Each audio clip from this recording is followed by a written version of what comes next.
Amén, hermanos. Tomen asiento, por favor, queridos. Bendito sea Dios. La mañana de hoy. Miren que la gente se pregunta. Estamos hablando de la oración, ¿no? ¿Se acuerdan que hace 8 días empezamos? Y miren que la gente se pregunta, la gente dice, ¿por qué será que Dios no me escucha? ¿Por qué será que Dios no me oye? Es que yo oro y oro y oro y Dios no me oye, ¿no? Y cuando uno oye a una persona decir así, se imagina que esa persona ora horas enteras en su casa. Ah, mentira. Ahí se acuerda en la mañana, en la noche, antes de acostarse. He hecho una oración ahí y ya. Y eso, y yo oro y Dios no me oye, dicen. Bueno, pero no estamos hablando de eso. Estamos hablando de que dicen así ahora. ¿Por qué será eso? En primer lugar, uno tiene que decirle a las personas que la pregunta está mal formulada. Porque a sus hijos Dios siempre los oye. Tal vez la pregunta es, ¿por qué Dios no me dice sí a mis oraciones? ¿Por qué Dios no le dice sí a mis oraciones? ¿Por qué Dios no me contesta positivamente a lo que yo le pido? Y de eso vamos a hablar esta mañana. Porque esto tiene que ver con la oración eficaz, con la oración que logra, con la oración que alcanza, con la oración que uno hace y de verdad ve avances, ve cambios en las situaciones que uno está viviendo. ¿Dicen amén? Amén. Bueno, entonces, de ello vamos a hablar hoy como de los ingredientes de una oración eficaz. Y vamos a empezar diciendo que la oración eficaz se hace en sometimiento, es hecha en sometimiento.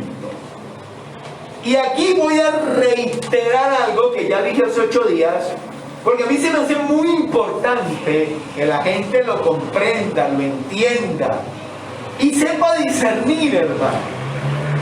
Porque es triste ver hermanos que estuvieron aquí entre nosotros recibiendo esta misma doctrina que usted recibe y sin más ni menos irse a falsas iglesias cristianas donde les enseñan cosas erradas.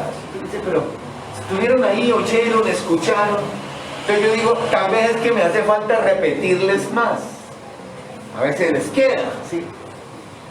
Porque hace 8 días yo le hablé de mi experiencia antes de Cristo y cómo a mí allá los brujos me enseñaron a orar, ¿no? Y cuál fue mi sorpresa cuando me encontré que en muchas iglesias oraban igual que oran los brujos. O sea que eso no son oraciones, son conjuros. Entonces cuando usted oye a una persona orando diciendo, es que yo decreto, yo confieso, yo declaro, sepa usted que esas no son oraciones, que esas son brujerías dentro de las iglesias. Consciente o inconscientemente la practican, pero es brujería.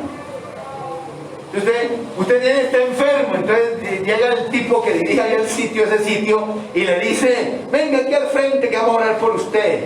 Y empieza, yo declaro tu sanidad. Yo decreto tu sanidad.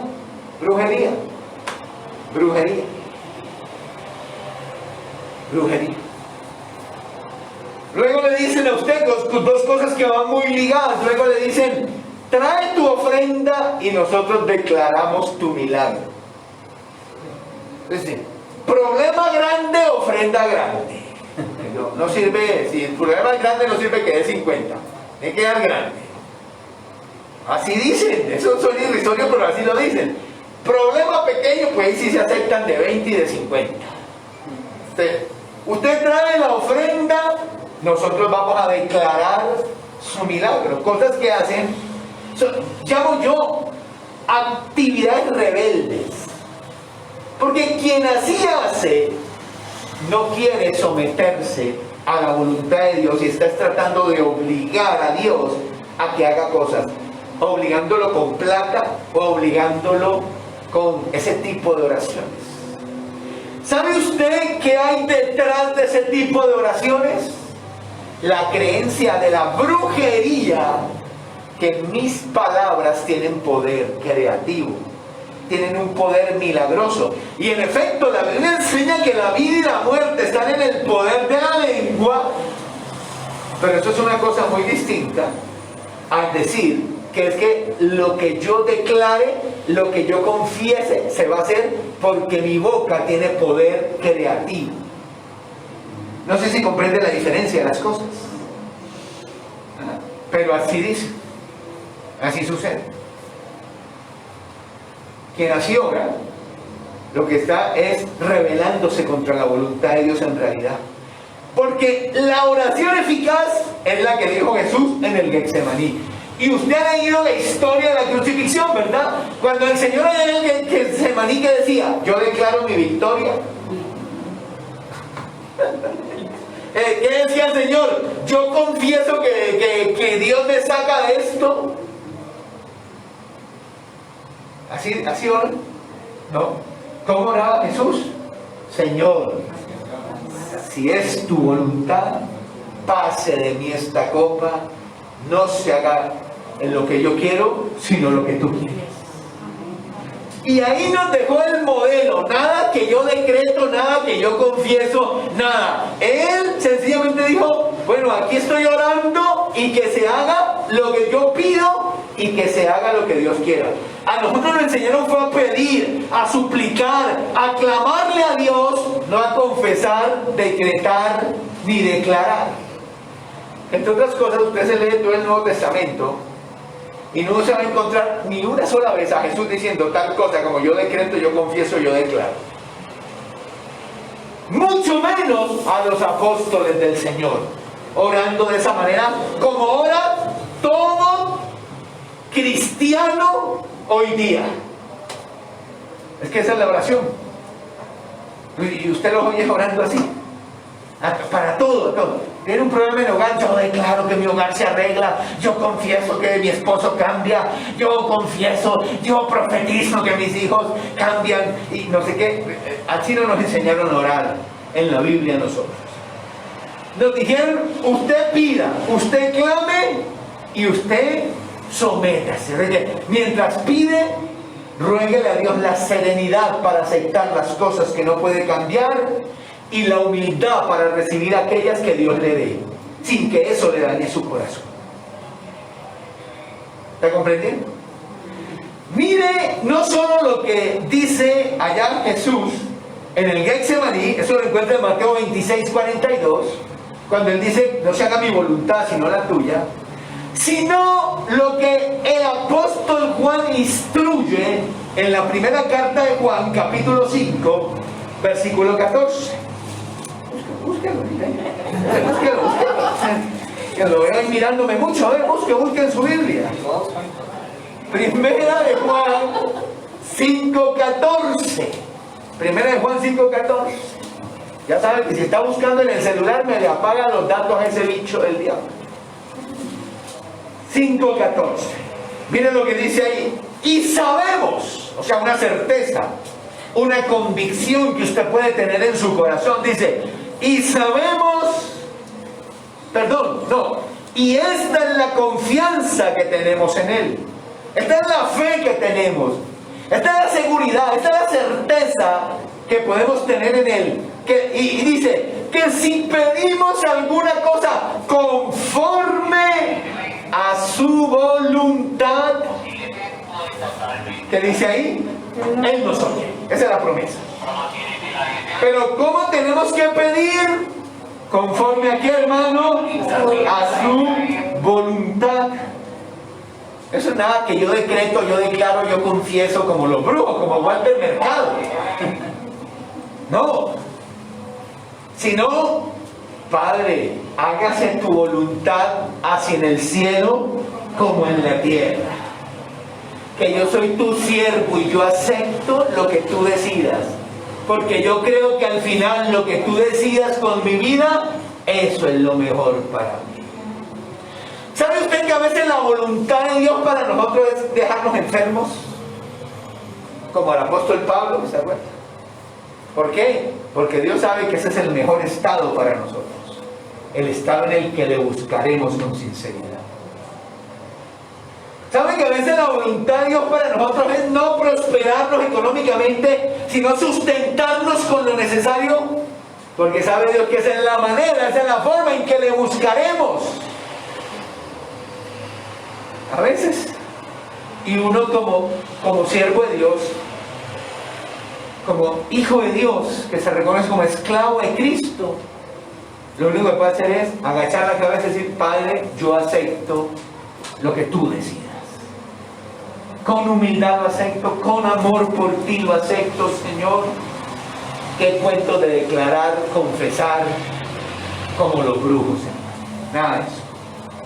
Esa no es la oración eficaz.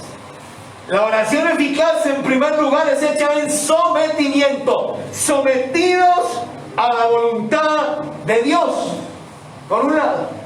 Ahora, por el otro lado, la oración eficaz es hecha en fe. Sería el segundo ingrediente, hecha en fe. Ahora, mire esta promesa en Marcos 11:24. Marcos capítulo 11, versículo 24. Marcos 11:24. ¿Dicen amén? No, mire la promesa. Por tanto os digo que todo lo que pidiereis orando, creed que lo recibiréis y os vendrá. Y hay gente que lee ahí y dice: ay, esto es un cheque en blanco. ¿Sabe usted qué es un cheque en blanco? ¿Ah? Los que manejan chequera, si alguna de ustedes manejó de chequera, usted llega con un cheque en blanco, solo lo firma y dice: llénelo como quiera. Póngale ahí el valor que usted quiera. Y eso es, muchos leen este texto bíblico así. Creen que es un cheque en blanco que Jesús nos firmó y nos dijo: anota ahí lo que quieras, pide lo que quieras y todo te será hecho. Bueno, ese versículo, por eso es que la Biblia hay que leerla en contexto. Uno tiene que tratar de tener toda la Biblia en la cabeza cuando la va a explicar.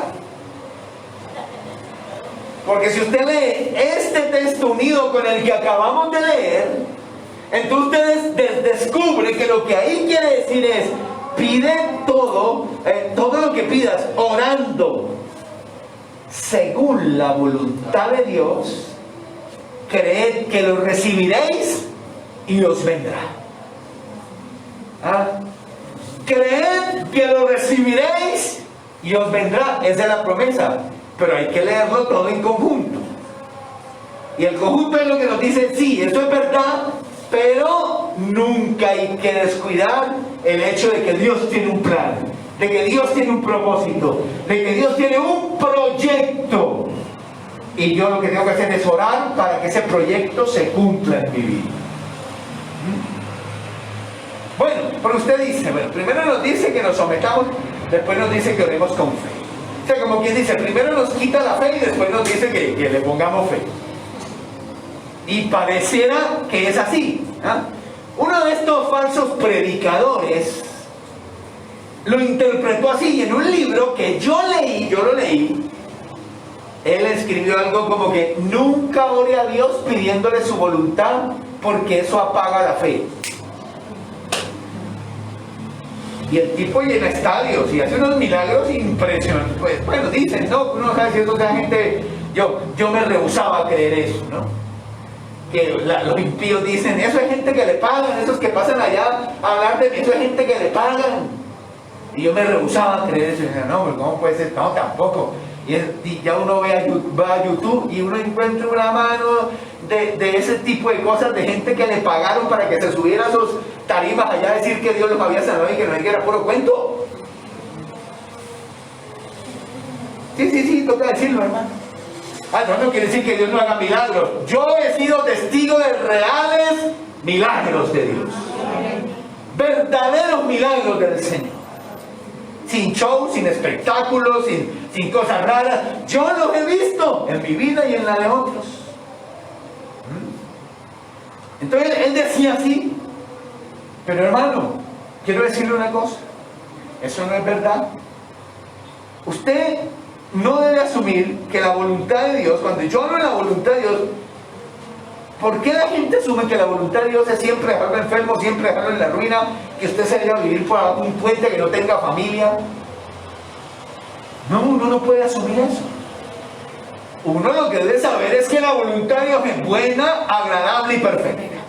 Y que uno debe orar a Dios asumiendo que Dios quiere bendecirme y puede bendecirme.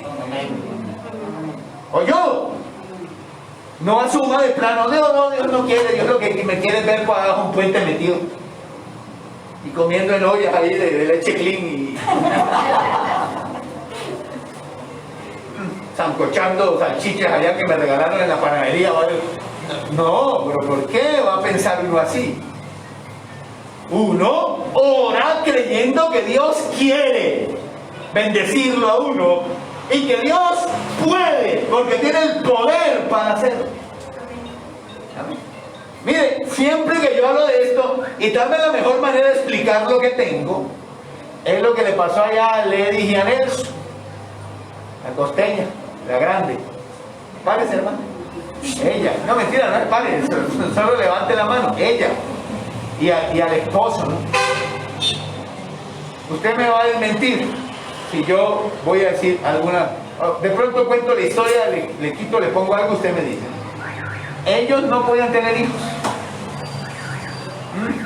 Cipote negra, y no podía tener hijos.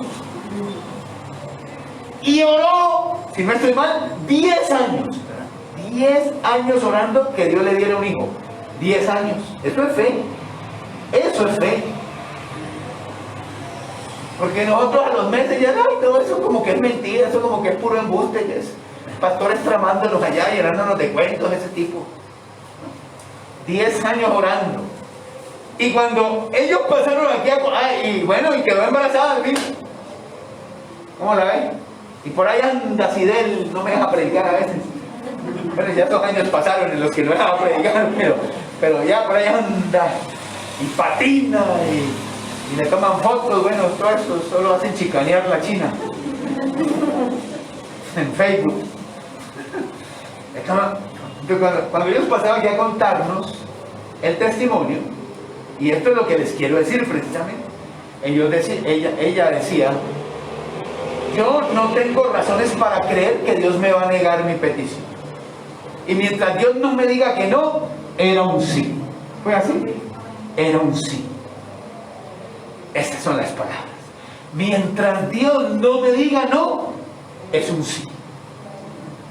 Y mi responsabilidad es orar, y orar, y orar, y pedirle a Dios, hasta que de alguna manera yo pueda percibir que Él me dice que no. Pero mientras Él no diga no, es sí. Porque Dios quiere bendecirnos y Dios puede bendecirnos, porque Él tiene el poder de hacerlo, hermano querido. Gloria a Dios.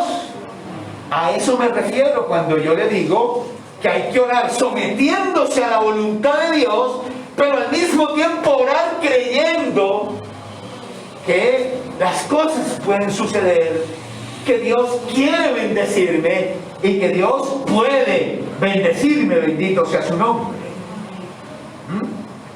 Mientras Dios no diga no, pues es un sí, y lo único que vamos a hacer ahí es orar y orar y pedírselo a Dios y pedírselo a Dios hasta que veamos la gloria descender.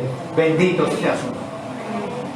Bueno, estamos aprendiendo a orar, estamos en la escuela de oración. Porque así como yo he visto, por ejemplo, el caso de Ledis, que Dios le dijo sí, tome. También he visto otros que han orado y Dios les ha dicho no, tome. Yo también soy un testimonio. A usted también no puede tener hijos, ¿verdad? 12 años. ¿Cuántos? 12. 12 años. No, pero ¿qué pasa allá en la costa? Que las muchachas no pueden tener hijos, ¿verdad? Que están dando allá puro suero, mucho suero. Suero con pollo. Bueno, otro día charlamos de su merced. Listo, entonces salió eso. Ahora, echen sometimiento, echen fe y en tercer lugar, echen santidad. Ah, no, qué pena, no, eche para atrás. Estamos hablando de la fe. Ahora, la fe no duda. Y la meta es llegar a orar y a tener una fe tan fuerte que ni por un segundo lleguemos a dudar de las cosas. Esa es la meta. Pero pocos acá estarán ahí. La mayoría estamos en el proceso de llegar allá. Y en el proceso de llegar allá, pues lo que importa no tanto es no dudar, el hecho de no dudar, porque en algún momento viene, ¿no? Si le pasa y uno tiene sus días. Como que se le sube la testosterona a uno, no sé, y ese día no cree tanto, ese día le es más difícil creer las cosas. Y duda, tiene temores. Sin embargo, el punto es, a los que estamos en ese proceso, es no dejarnos vencer de la duda y el temor. No hundirnos en el lodo cenagoso de la desesperación, sino tener la suficiente fe para levantarnos y seguir creyendo y que la fe prevalezca por encima de los temores. Esa es la idea. No dudar ni un segundo, porque qué difícil será eso. Porque mire Santiago otra vez, pero ahora el capítulo 1, el versículo 6. Es que hay una cosa bien dura de explicar, no, una cosa bien dura de aceptar. Lo dice ahí claro, pero pida con fe, dice ahí. Santiago está diciendo, pero pida con fe. No dudando nada, figúrese ese mandamiento. No dudando nada. Porque el que duda es semejante a la onda del mar que es arrastrada por el viento y echada de una parte a otra. No piense, pues, quien tal haga, que recibirá cosa alguna del Señor. O sea que no puedo dudar ni un segundo, ni un instante. Pues no creo que sea lo que el Señor quiere decir. Tal vez ese no dudando nada sea solo una hipérbole. Pero lo que yo sí trato de entender en ese texto es lo que Dios nos quiere decir es: no dejes que la duda prevalezca, no dejes que el temor prevalezca, no dejes que la desesperación prevalezca. Levántate en fe. Y el que se levanta en fe, es el que recibirá de Dios. El que se deja someter de la duda, los miedos, los temores, la desesperación, son los que se hunden y no recibirán cosa alguna del Señor. ¿Me hago entender, hermano? Soy claro. Ahí está. Ahora sí, hecha en sometimiento, hecha en fe, y ahora por último, hecha en santidad. Mire, Santiago 5:16. Santiago 5:16. Estamos hablando de la oración eficaz. Santiago 5:16. Ahí hay una palabra que puede pasar desapercibida, pero es sumamente importante en esto de la oración eficaz. 5:16 dice: la oración eficaz del justo. Diga, justo. Justo. Díganlo otra vez, justo. Justo. Del justo. Y esa palabra es muy importante porque nos quiere decir que no es la oración de cualquier perro y gato por ahí. Es la oración que hace ¿quién? El justo, la que puede mucho. El justo. No el pío de la calle. No el cristiano, si se le puede llamar así, tibio. Mi papá tenía esa expresión, ¿no? Le gustó y él hacía. No decía nada, solo hacía. Y así hay mucho cristiano. ¿Usted es cristiano?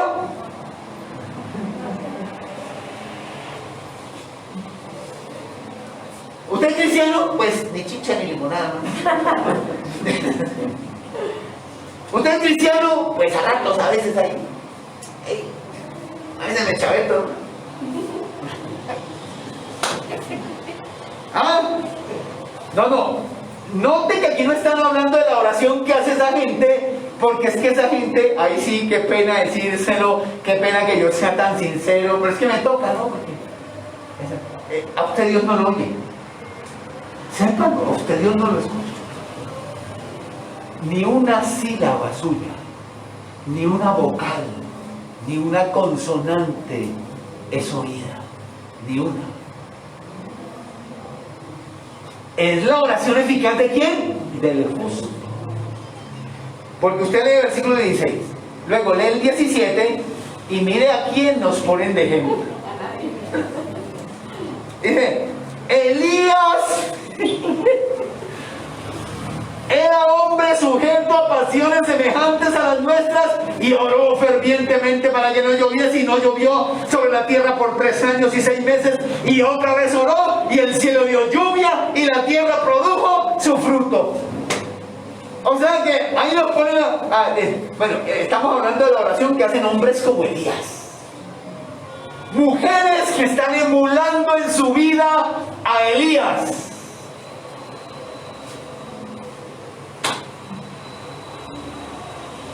Usted sabe quién fue Elías, ¿no? Poderoso profeta de Dios. No que no cometiera errores, porque por ahora lo vimos corriendo. La Jezabel esa lo amenazó. Y él salió a correr como lo van a matar. Y salió a correr. Pues se metió un día de camino al desierto, no quería saber de nada. Le dijo, Señor, mátame. Mátame, suicídame. Suicídame, Señor. Está orando. Pero en medio de una generación corrupta, perversa y horrible, él se mantuvo firme y fue un fiel adorador de Dios. Nos están hablando entonces en ese texto bíblico de la oración que hace ese tipo de gente, no el que hace el creyente o el borracho. Miren, la única oración que Dios oye de un impío es la que hace para arrepentirse de sus pecados y entregarle su vida a Jesucristo. Es la única. De resto, por eso no engañe a la gente usted, hermano, por favor. Que la gente le dice, ay, saben que usted es cristiano, y primero se burlan de usted hasta nomás, pero cuando tienen un problema, entonces ya saben que usted es cristiano, van, le tocan, vecina, ay, venga, le voy a contar, vecina, mire, vecina, eso, ay, y yo le digo todo eso, ¿para qué ore? Por favor, ore por mí. Y entonces hay cristianos sin discernimiento que le dicen, yo voy a orar, pero tú también ora, porque Dios también a ti te escucha. No le engañe, hermano, no le mienta, no le llene de mentiras. No, dígale, sí, me toca orar a mí porque a ti Dios no te oye. ¿Cómo que me decía? A ti Dios no te oye porque Dios solo oye a sus hijos, a sus verdaderos hijos. Y por eso es tan importante que los cristianos verdaderos oren, porque ellos son la única esperanza entonces. Que pasó un milagro por allá y tal, y la gente dice, porque yo oré, dice el impío, porque yo le pedí a Dios. No, no fue porque usted le pidió a Dios, es porque los cristianos están orando. Los hijos de Dios están en clamores. Entonces no engaña a la gente, no le diga, no, que sí, que Dios a ti te oye también. No, no lo oye. Y a mi mamá que es impía no la oye, no, tampoco la oye. Y mi papi que es tan rezanderito tampoco lo oye. No lo oye. Dios solo oye a sus hijos. Por eso es tan importante que sus hijos oren. Y por eso uno oramos por todo el mundo, dice uno en las oraciones, oramos por el mundo entero, Señor, todas las situaciones, los enfermos en los hospitales, ay, Señor, y allá pasan milagros en los hospitales, y el diablo engaña a la gente y dice, ay, eso fue porque tú oraste, y bien impío, y eso fue porque tú oraste. No, no fue porque tú oraste, es porque los cristianos en el mundo están orando.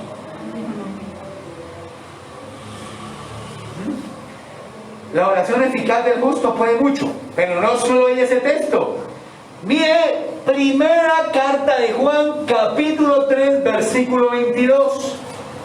Primera carta de Juan, capítulo 3, versículo 22.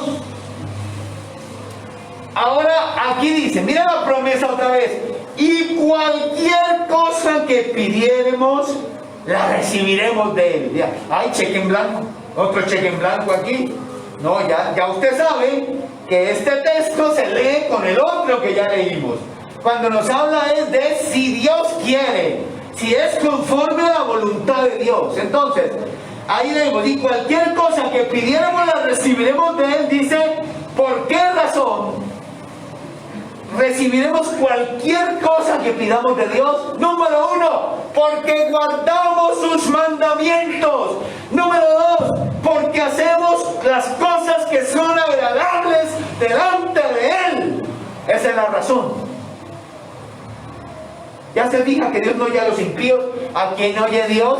A quien guarda sus mandamientos y a quien está viviendo para hacer las cosas que son agradables delante de Él. A Él oye Dios, a Él le ha prometido responderle, a Él le ha prometido ir. A los demás, pues por la misericordia de Dios de pronto los oiga una que otra vez, pero que no anden confiando que es que yo oro y Dios me responde. Pero yo vivo como un verdadero hijo de Satanás.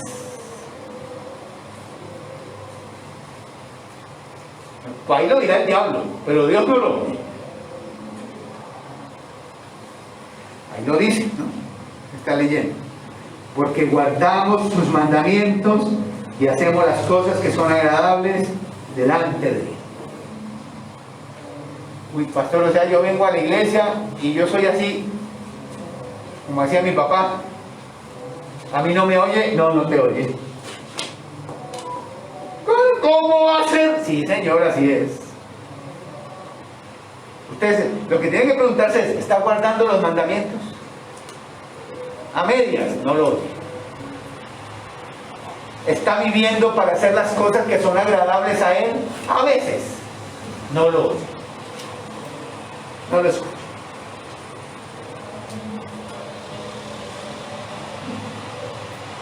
Luego, un último texto bíblico. Proverbios 28:9. Para que usted se dé cuenta que lo estoy diciendo es verdad. Yo no estoy llenando A mí no me gusta eso, hermano. Yo digo las cosas como toca decirlas.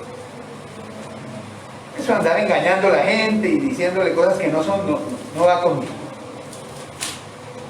28:9. Es más, voy a prender aquí la tablet un momento para buscar este mismo texto en otras versiones. Un momentico, a ver. Mira, hermano, Proverbios, ¿lo leyó ya? ¿Qué dice ahí? El que aparta su oído para no oír la ley, su oración también es abominable. Ahí tiene. Ahí tiene. Aquí tengo. Nueva traducción viviente. Dios detesta la oración del que no hace caso de la ley. Nueva traducción viviente. Dios habla hoy. Si alguno no quiere atender la ley de Dios, tampoco Dios soporta sus oraciones. Palabra de Dios para todos. El que no presta atención a las enseñanzas de Dios, hace que Dios no soporte sus oraciones. Traducción lenguaje actual. Dios rechaza las oraciones de los que no lo obedecen. ¿Me estoy diciendo mentiras? ¿Me estoy llenando de cuentos? Y esto hay que decirlo, porque así se desaniman los que vienen a Cristo solo por interés. Para que Dios los sane, para que Dios les busque marido, para que se les arregle el hogar, no más, no. Aquí venimos por salvación y vida eterna, hermano. Eso sí nos prometieron, salvación y vida eterna. Lo demás puede que pase, puede que no. Pero ahí es claro cuando dice: Dios rechaza las oraciones de los que no lo obedecen. ¿Ah?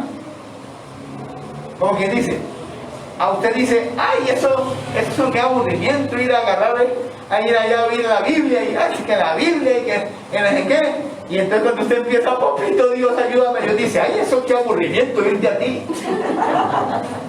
Eso ni para qué, eso para qué. Entonces, empiezan a orar, ay Padre, ayúdame esto y lo otro, no agarran la Biblia en toda la semana para nada.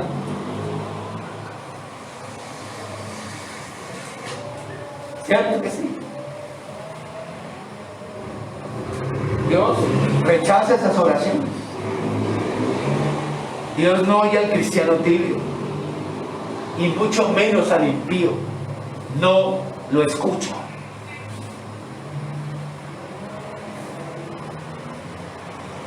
Solo oye a sus hijos. Y por eso es importante que los hijos de Dios oren. Porque somos nosotros la esperanza de la humanidad. Es por la oración de nosotros que usted oye que hay gente que se ha librado de tantas tragedias. Es nuestra oración, la de sus hijos. Ellos pueden creer que fue que ellos hicieron un rosario, que fueron del Divino Niño, que no sé qué, que fueron para acá, que fueron para allá. Pero no fue porque Dios les oyera a ellos, o porque algún santo les hiciera un milagro, o una virgen o algo así, sino porque los hijos de Dios oramos por gente que ni conocemos y que tal vez nunca nos topemos en la vida, pero que Dios bendice a través de nuestra oración, porque es la oración del justo la que puede mucho. Entonces, la oración eficaz se hace en sometimiento a la voluntad de Dios.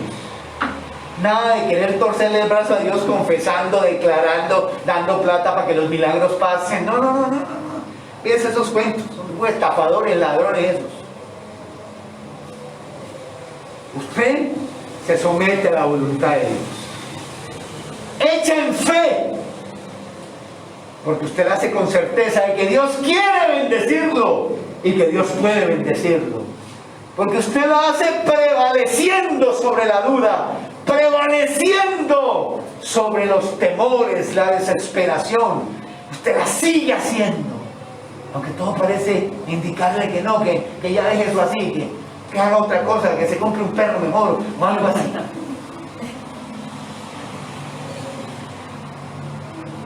Y es hecha en santidad. La oración eficaz la hacen los hijos de Dios, los verdaderos, los reales, los que están viviendo para Él, los que están consagrando su vida a Cristo, a ellos. Y todo esto lo digo a propósito de 36 horas de oración, ¿no, hermanos? Ahí estamos. La meta es 24/7, pero faltan bocas, faltan cristianos que oren. Pero ahí estamos, empezamos el miércoles a las 12, uno que otro queda mal, hasta el pastor quedó mal el jueves, que fue el internet. Pero ahí yo estuve todo. ¿Cómo es? El miércoles a las 12. Seguimos hasta el jueves a la medianoche, hasta las 11:59 del jueves. Oración. Y ahí lo estamos esperando usted. Que se una, que se conecte, que se ofrezca para orar, que haga una oración eficaz.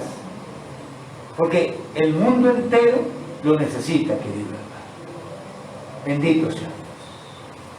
Estemos sobre nuestros pies. Vamos a orar.